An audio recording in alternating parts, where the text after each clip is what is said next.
What's going on, guys? It's your boy Az. We are back here with another quick preparation video for you guys tomorrow. BattleWorld Sentry boss is gonna go live around the lunch hour. So just a couple of quick tips and tricks for you guys to help you out with regards to that, and hopefully you guys are able to help your alliance get some maximum damage in. It's really weird because I still didn't see any bonus shards from using retcon members, so I'm a little puzzled why. Where the 50 shards that they said was going to. But anyways, it gives me another reason why I'm so glad I didn't level up that team. But anyways, let's talk about the three here. You are going to be able to use 5 different teams, but I'm going to just list off the 3 here, and it gives you guys some options. And as for the other 2, I don't really know who I'm using yet. I'm going to test around, maybe figure it out on Friday or tomorrow, excuse me, and then we'll go from there. But first and foremost, we are going to run the Brimstone team. That's going to be, I think, everyone's, bread and butter, because everyone's got them built now. Mine are all basically 105. Yes, and if you see here, they also have, the barrier ISO 8. That's going to allow them to sustain, and it's going to keep them alive. And every time Sentry hits us, he's going to be doing damage to himself just because of that modifier. So make sure you put the barrier on. So that way you get a little more, it just gives them a whole bunch of extra umph as well. And yeah, the longer you can hold on to the battle, the more damage you can do there. If you look at my second team, the second team with Fantastic Four, MCU plus Odin plus Fisto, same thing. We have Odin with the barrier as well, because yeah, that's gonna just allow Odin to just really amp up his damage, and on top of that, he's gonna have sustain. The other guys don't really matter. You could pretty much auto it, but I still try to watch the cooldowns and try to, make sure that that we are able to get some good hits in there, get the immunity, remove debuffs when you can. And of course, the third and final team, just ignore the immortal weapons there. But the third and final team will be our Astral team. I picked this team because if you played the previous Battle World, you should already have these guys built up. So if you already have these guys built up, and a lot of people built these guys up for the Xavier saga. Back then, at least, they at least brought Emma and Shadow King for sure. I myself even brought Doctor Strange. Why aren't you using them, right? Why are they on your bench? So those 3 will basically account for a pretty good chunk of my damage. We'll run the gameplay footage from the last time I ran Sentry, and then you guys can see my damage outputs as well. So as you guys can see here, we have 1.5 mil. This is for the last time Battle World was up, so that's the amount of damage we did here. And then yeah, like I already said, we will use basically all 5 teams to get that amount of damage. But the 3 teams you'll see here account for pretty much 90% of my damage, and I'll kind of talk about the strategy with it as well. So again, we go in here with Brimstone, and these guys are basically going to be your probably I would say if they're not your most damaged, they'll most likely be one of the highest ones. So right off the get-go, you don't want to focus on Sentry. You want to make sure you can attack everybody but Sentry, because when Sentry hits us, he gets 5% of his health hit back. So that's going to hit him for a good chunk of his health. So you'll see that we don't actually attack him. Not unless he's the only one, right? We try not to attack him. So we use the special here so we can just focus on Thor. And again, he's got six little charges on his health, right? So every time you hit him, he's going to change into Void, right? So the longer we keep him in this form, the better it is, because then he can damage himself when he does. Like, look, he's going to hit us with his bomb. So then we hit him back, and again, he hasn't changed form yet. If we would have did the splash damage, he would have changed into Void a lot sooner. So right now, we're keeping everything kosher here, and yeah, he's gonna do his ult, so you can watch the cooldowns. It's fine. The start of it isn't too bad because he doesn't have that much charges, so his damage is gonna tickle us. Now, when Void does drop, this is where we want to focus on the other characters.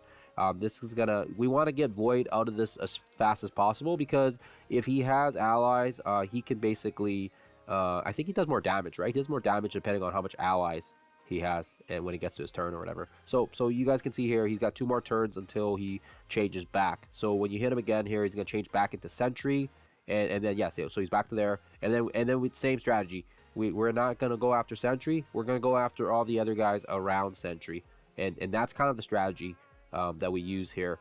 So I was kind of dumb to use the ult there. What I should have did was I should have just basic, but I wanted to get some speed up on the Brimstone guys because I know that now he's got another big ult and bombs coming, and you still got you want to make sure your characters aren't dying, right? Like our characters have a bunch of barrier. As you can see, everybody's got barrier on there, and then yeah, Void's out again. So now it doesn't matter if you hit Void or not. You can just try to take care of all his surrounding allies so that when he does his thing, he doesn't rip off his allies here. Because I think he does the special or the ult that kills his allies, and then it does the percentage damage or whatever. I forget. But just let Daemon do his thing. He's pretty good at doing the rebound attack.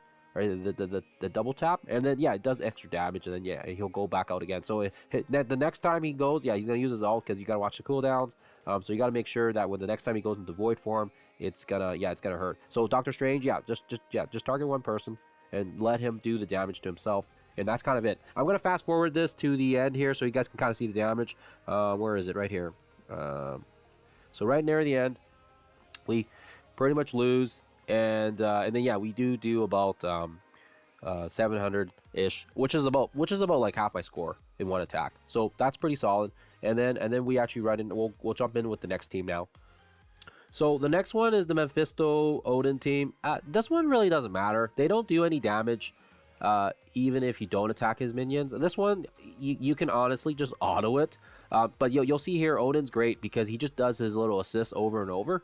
And yeah, like you know, if you're familiar with Fantastic Four, you want to just make sure that everyone has their cooldowns and everything ready to go. I think it's probably the most important to make sure that Mr. Fantastic, he just, you know, he's in good shape and he applies his barrier and his death proof when he does have it, because they can strip it off, right? And remember, Odin also gets a whole bunch of buffs to the team as well, so you want to make sure you can save his special when you actually need it to heal.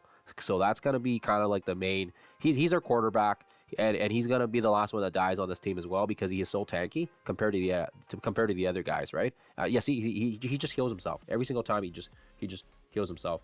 But yeah, I feel like it's kind of crazy. It is kind of crazy. It's gonna get very, very repetitive here. But yeah, like Mephisto makes the team complete because he applies a lot of buffs to the team. And then yeah, like I said already, you just want to watch your cooldowns, watch the safeguards, apply them when you can.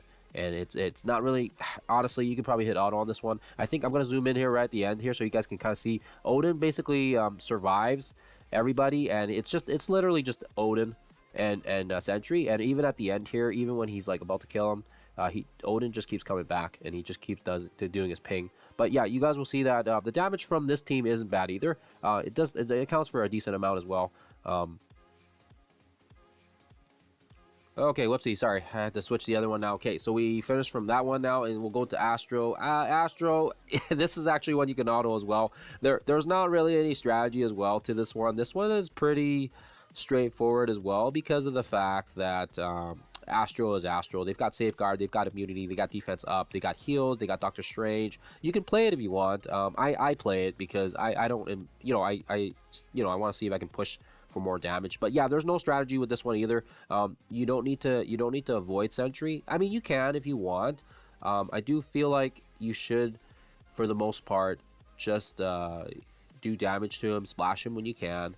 Because it doesn't matter if he is hitting you. It doesn't matter if you're not going to passively do damage to him.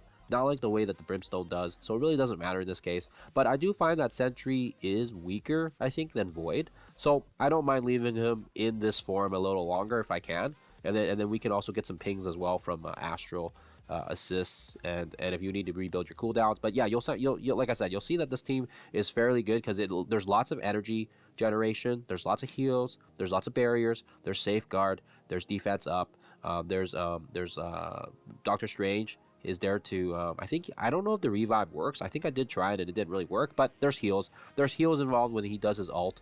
And again here, like, look, he does his ult, but look, we got safeguard, so that protects us.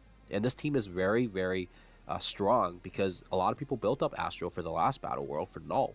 So why would you not use this team, right? So same strategy here. We've just used the ult. The ult will just crush everybody here. They don't have the damage that the Brimstones have, but still fairly good because, like I said, we did bring a lot of these key members for the Xavier saga. We have Emma Frost, we have Shadow King. Some people might have brought the ancient one as well, I believe, just because it was like a mystic option during the material crunch that everyone's probably familiar with. But yeah, as you can see here, we're not gonna do anywhere near the damage that we did for the other section. But yeah, this battle goes on for about like 5 minutes or so, and that's why if I do have footage for you guys tomorrow, it most likely will just be a little bit of music in the background, because they're like 6 or 7 minute battles. So the damage is quite insignificant compared to the last one. Where did I lose that? Astral. Sorry, just trying to find the footage for that. I should have paused it earlier. Oh, I gotta find it again here. Sorry guys, I'm a klutz here. I think this is the one that kills us here. So we'll pause it this time correctly. But yeah, it's about like half of what the Brimstone did. Or not half, sorry, half of what the Odin team did, which is fairly good still. It's not a bad damage. When you amount those 3 damages, it does, like I said, bring pretty similar, like it's a pretty good chunk of our 1.5. I believe the other team I used last time is the Insidious 6, and then I used another, gosh, I'm just trying to remember the team here. I think it was something with Null and Quasar and something like that. But yeah, it was like I said, we account for an 80-90% of our damage just with those 3 attacks, right? So anyways, I hope this has helped you guys out. Hopefully it gives you guys some insight on how to approach the battle for tomorrow, and hopefully you guys are able to score some big numbers, maybe get over 1 million, and then you can help your alliance get those VP points that we need for his shards, and hopefully you guys are able to get them unlocked this time around. I think they said that his 6 red is going to be available for people that do get 6 red on him. We won't be getting that many shards on him, we won't be, even if we max out the shards, we still aren't close enough for a 6, but it'll probably be the next run of it. Anyways guys, I hope this is helpful. Hopefully helped you guys out. Hopefully this was insightful, and if not, feel free to leave any comments below. Thank you again for watching, and always a pleasure, always appreciate it. I'll see you guys in the next one.